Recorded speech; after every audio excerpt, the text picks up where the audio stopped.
नमस्कार, आप देख रहे हैं बेस्तक। मैं और रजत देवगन। आज हफ्ते के आखिरी कारोबारी सत्र में बाजार में एक सीमित दायरे में कामकाज हुआ, लेकिन रिकॉर्ड स्तर निफ्टी और सेंसेक्स ने हासिल कर लिए। दरअसल हुआ ये कि अंतर्राष्ट्रीय संकेत उतने अच्छे नहीं थे। गिफ्ट निफ्टी बता रहा था कि सीमित दायरे में कामकाज होगा और बिल्कुल उसी तर्ज पे कामकाज हुआ। एक range bound movement Indian market पे देखने को मिली है और पिछले सत्र के एक बहुत स्ट्रॉन्ग स्ट्रेच के बाद आज ठहराव था मार्केट पे। 22,930 के लेवल पे ओपन हुए।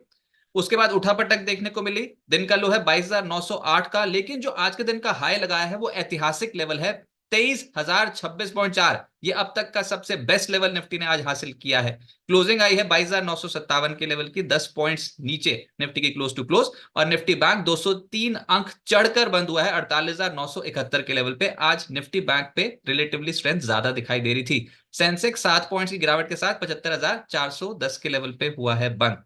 नए शिखर पे पहुंचा है मार्केट। रिकॉर्ड स्तर निफ्टी ने हासिल किए हैं 23,026.40 और सेंसेक्स ने 75,636.50। ये अब तक के सबसे बेस्ट लेवल्स हैं जो इंडियन मार्केट में आए हैं। आज चला क्या? एचडीएफसी बैंक, एल&टी, भारतीय एयरटेल, एक्सिस बैंक और एनटीपीसी, इनका सहारा था मार्केट को। लेकिन जो गिरावट, जो दबाव डाल रहे थे वो थे TCS, ITC, Reliance industries, MNM और इन्फोसिस। 17 शेयर आज निफ्टी के चढ़े हैं, 32 गिरे हैं और एक बिना बदलाव के बंद हुआ है। लेकिन जो चढ़ा निफ्टी पे वो था एचडीएफसी बैंक, 1.5% से ज्यादा तेज। और इस हफ्ते तो कमाल किया है एचडीएफसी बैंक ने। इसके अलावा भारतीय एयरटेल 1% ज्यादा चढ़ा। बीपीसीएल, एल&टी, अल्ट्राटेक, ये कुछ ऐसे स्टॉक्स थे जहां पर आधे फीसदी से 1% के आसपास के गेन्स आते हुए नजर आए, लेकिन ट्रेडर्स कॉशियस थे। निफ्टी में लूजर्स में आज अदानी पोर्ट्स है, 2% के करीब टूटता हुआ नजर आया। टेक महिंद्रा 1.5% नीचे बंद हुआ। एमएनएम, जेएसडब्ल्यू स्टील और टाइटन जैसे स्टॉक्स में भी 1% से 1.25% के आसपास का डेंट पड़ा। लेकिन एक बड़ी खबर है आज अदानी पोर्ट्स को लेकर। अदानी पोर्ट्स 2% के करीब नीचे तो आ गया, लेकिन खबर आई है बाजार बंद होने के बाद कि 24 जून को जो बदलाव होने जाएगा सेंसेक्स में, उसमें अदानी पोर्ट्स सेंसेक्स में शामिल होगा और विप्रो सेंसेक्स से बाहर होगा। तो अटकलें थी कि अदानी एंटरप्राइजेस विप्रो की जगह ले सकता है, लेकिन हुआ यह कि अदानी पोर्ट्स लेगा विप्रो की जगह। एफएनओ गेनर्स में वोडा आइडिया का नंबर आ गया, सर पर दौड़ गया ये stock. 5G network roll out पे बहुत ज्यादा जोर है कंपनी का। एरिक्सन के साथ बातचीत भी चल रही है और 7.5% चढ़ा। यूबीएस की एक रिपोर्ट आई थी, उसमें अपग्रेड कर दिया वोडा आइडिया को और लक्ष्य दे दिया यूबीएस ने 18 रुपए का। आज ये स्टॉक 7.5% चढ़ गया। भारत पोस्ट 5% से ज्यादा उछला है। पीएफसी 5% से ज्यादा चढ़ा। एचएएल 4% चढ़ गया और एबीएफआरएल भी 3.5% उछलता हुआ नजर आया। एफएनओ लूजर्स में इंडिगो नतीजों के बाद 3% नीचे। टोरेंट फार्मा 3% नीचे। आज वायदा कारोबार में Godrej properties, Vedanta, Laurus labs, यहां पर प्रॉफिट बुकिंग देखने को मिली है 2.5% से 2.25% के आसपास की। मिड कैप गेनर्स में एक स्टॉक कमाल कर गया नतीजों के बाद, वो था एजिस केमिकल। अगर आप लेटर हाफ का पैटर्न देखते पोस्ट 3 PM, तो बहुत स्ट्रॉन्ग खरीदारी होती चली जा रही थी एजिस केमिकल में। दिन के दौरान 15% से ऊपर निकल गया था। क्लोजिंग आई है करीब 13% ऊपर। रिजल्ट्स का इंपैक्ट पड़ा। फिनोलेक्स केबल्स 12% ऊपर रहा। सोम डिस्टिलरी 11.5% चढ़ गया। पारस डिफेंस 10% ऊपर आ गया। आइनॉक्स विंड 9% चढ़ा है। भारत डायनामिक्स आज एक्स स्प्लिट 8.5% ऊपर है। और इसके अलावा ARENM 8.5% ऊपर रहा। ISGEC 8% ऊपर। रतन इंडिया 7% चढ़ गया है। Welspun enterprises, RCF, Timken, AstraZeneca, NIT limited, सूची बहुत लंबी है, लेकिन ये तमाम स्टॉक्स 6% से 6.5% का मूव दे गए। मिड कैप लूजर्स में टाइम टेक्नो 6% क्रैक। इसके अलावा बेयर क्रॉप साइंसेस 5% नीचे आया। टीम लीज 5% टूट गया। Snyder, web of global, EIL, HBL power 4.5% से 5% नीचे आए। किर्लोस्कर फेरस, ग्रीनलैम और पेटीएम के स्टॉक 4% से 4.5% टूट गए। तो बहुत मिक्स्ड मार्केट था, बिखरा बिखरा मार्केट था आज के सत्र में। और रिकॉर्ड लेवल्स पे थोड़े हिचकोले खाते हुए नजर आ रहे थे स्टॉक्स। एक ही सेक्टर के स्टॉक चढ़ते हुए नजर आएंगे, एक ही सेक्टर के स्टॉक गिरते हुए नजर आएंगे आज। मिसाल के तौर पे फाइनेंशियल में पीएफसी 5.5% उछला है। आरईसी लिमिटेड 3% चढ़ा है। एचडीएफसी बैंक 1.5% ऊपर। एक्सिस बैंक, इन स्टॉक्स में तेजी थी, लेकिन जो गिरे हैं वो है चोला फाइनेंस, मुथूट फाइनेंस और एलआईसी हाउसिंग, 1% से 1.5% के आसपास। ऑटोज में जो चढ़े हैं वो है भारत फोर्ज, टीवीएस मोटर 3.25% से 5% से ज्यादा चढ़ा। ये दोनों स्टॉक्स, इन दोनों स्टॉक्स में एक्शन तेज था। मदरसन, एक्साइड, इन स्टॉक्स में तेजी आई। इनफैक्ट आइशर मोटर्स और मारुति अपनी बढ़त को और बढ़ाते हुए नजर आए आज। लेकिन जो गिरावट आई है उसमें है एमएनएम, अशोक लेलैंड और hero MotoCorp. Ashok Leyland post number slip करता हुआ नजर आया। सरकारी कंपनियों का बोलबाला है और आज भी पीएफसी, आरईसी का तो नंबर आ ही गया। एचएएल भी चढ़ गया आज 4%। इसके अलावा बीईएल 3%। गेल, एचपीसीएल, बीपीसीएल, ऑयल इंडिया, इन स्टॉक्स में तेजी देखने को मिली। एनटीपीसी और कोल इंडिया भी एक्टिव रहे। मीडिया स्टॉक्स में टिप्स इंडस्ट्रीज 3% ऊपर। टीवी 18 ब्रॉडकास्ट, जील, डिश टीवी, सारेगामा, इन स्टॉक्स में तेजी थी, लेकिन गिरे भी हैं, जिसमें पीवीआर, आइनॉक्स और सन टीवी शामिल हैं। आईटी स्टॉक्स पे आज दबाव देखने को मिल रहा था। इनफैक्ट आज आईटी और एफएमसीजी में दबाव देखने को मिल रहा था और यही दो ऐसे सेक्टर्स हैं जो बाजार पर दबाव डाल रहे थे।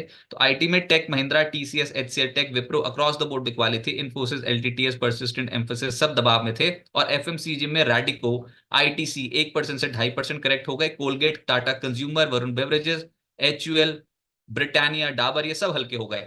फार्मा में मिक्स्ड रुझान देखने को मिला, जिसमें जो गिरे हैं वो है Torrent pharma, Laurus labs, Syngene, max health, lupin. लेकिन जो चढ़े हैं वो है मेट्रोपोलिस 1.5% ऊपर, लालपात लैब्स और बायोकॉन में तेजी देखने को मिली।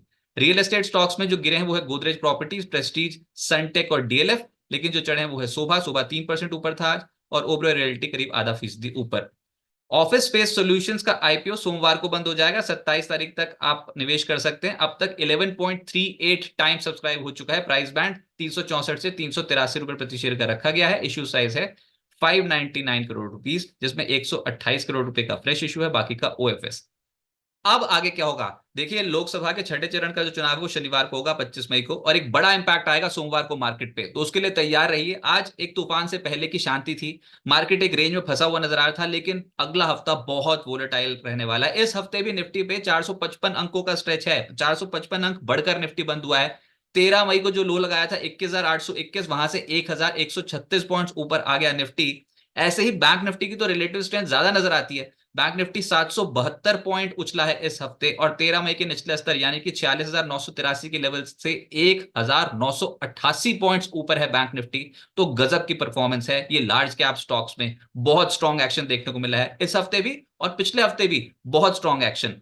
तो एक अच्छा खासा स्ट्रेच मिल गया। अब यहां से एफआईज का ट्रेंड देखना होगा, उनका रुख देखना होगा, क्या वो नजरिया बुलिश रखते हैं भारतीय बाजारों पर कि नहीं, क्योंकि अब इलेक्शन रिजल्ट धीरे धीरे नजदीक आते चले जाएंगे ना। और पहली बार ऐसा देखा था कल कि एफआईएस की इतनी स्ट्रॉन्ग खरीदारी हुई थी, जिसके कारण पिछले सत्र में निफ्टी 369 पॉइंट उछल गया था, 369 पॉइंट। और इसीलिए एफआईएस के ट्रेंड को देखना होगा कि क्या एफआईएस यहां पर अभी तेजी और करते हैं कि नहीं, और वो ट्रेंड डिसाइडर हो जाएगा मार्केट का। लेकिन क्यों कॉशियस रहे, वो इसलिए क्योंकि मासिक एक्सपायरी है, मई महीने की वायदा एक्सपायरी है अगले हफ्ते। 29 तारीख को है बैंक निफ्टी की एक्सपायरी, और 30 तारीख को निफ्टी की एक्सपायरी। अच्छा, उसमें अब ये भी समझ में आता है कि निफ्टी के 23,000 की जो स्ट्राइक है उस पर बुल्स और बियर्स के बीच में तगड़ी टक्कर है। कोई पोजीशन छोड़ने को तैयार नहीं, बराबर बराबर का मामला फंसा हुआ ओपन इंटरेस्ट के लिहाज से। तो 23,000 के लेवल के ऊपर निकलेंगे तो बुल्स कॉन्फिडेंट हो जाएंगे, और अगर 23,000 के नीचे नीचे रहते हैं तब तक बियर्स अपनी पकड़ बनाने की कोशिश करेंगे। देखते हैं जीत किसकी होती है, लेकिन वोलेटिलिटी बहुत रहेगी। एक तो एक्सपायरी का हफ्ता है, और ऊपर से फिर 1 जून को शनिवार को लोकसभा चुनाव का 7वां चरण है। लेकिन वो तारीख बहुत इंपॉर्टेंट है शनिवार, वो इसलिए क्योंकि शाम को फिर हम एग्जिट पोल्स की तैयारी करेंगे, और ये फिर आपको पता ही है कि सभी इसका इंतजार कर रहे हैं एग्जिट पोल का। तो उससे पहले मार्केट में नर्वसनेस कितनी ज्यादा देखने को मिलेगी। असली एक्शन तो जब हम फिर लौटेंगे सोमवार को तब देखने को मिलेगा, लेकिन ये एग्जिट पोल्स ही बता देंगे कि बाजार में क्या मूड रहने वाला है, किसकी सरकार बनने वाली है, अंदाजा लग जाएगा, और उसका एक बड़ा इंपैक्ट पड़ता हुआ नजर आएगा मार्केट्स पे भी। तो प्लीज और प्लीज थोड़ा कॉशियस रहिए, बाजार में उतार चढ़ाव ज्यादा देखने को मिलेगा, बड़ा एक्सपोजर मत लीजिए अभी। इंटरनेशनल इवेंट्स भी हैं, जिसमें यूएस यूके के बाजार सोमवार को 27 मई को बंद है। 30 मई सोमवार को यूएस में Q1 जीडीपी के आंकड़े आने हैं, दूसरा अनुमान होगा ये। 31 मई शनिवार को भारत में Q4 जीडीपी का आंकड़ा आना है, तो इसको भी हम बहुत क्लोजली ट्रैक कर रहे हैं। लेकिन मेजरली अब ये 6th फेज, उसके बाद फिर 7th फेज ऑफ इलेक्शंस, और उसके बाद फिर एग्जिट पोल्स और एक्सपायरी। तो बताओ, इतने सारे इवेंट्स हैं, तो बाजार में वोलेटिलिटी बढ़ेगी।